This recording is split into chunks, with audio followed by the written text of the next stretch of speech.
koratiny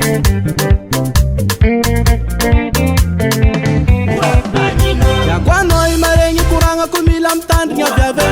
Lelahy ava izy mandraingy fa yavina est dangereux Mety mivolagna anao izy bebe navangako tomobily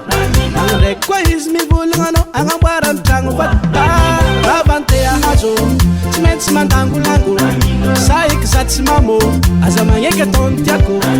Izy mampagnantegna anao tsisy masolo anao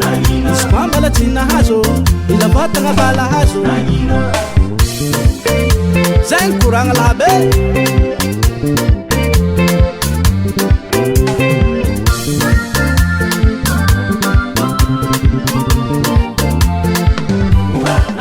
Tsy latsika bôly magnantso matetiky agnatin'ny andro araiky izy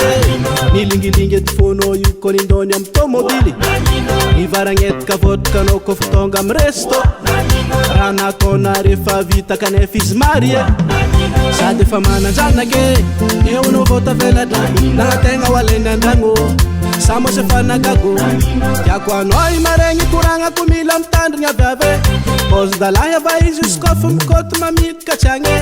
Tsy arakaraka pôzy mivelany marigny agnatin'ny pôso Anao nagnategna bahoana kanefa kandraiky ninao igny loso Anao nambarany vandy nagnategna ho lamoany Apodiny tsisy fre mandeha tongotra tsy agny Izy igny tsy mamango mila mitandrigny aviave Azavady agny aviave fofikegny tsy vola be Hey akory ke sabeta zay sana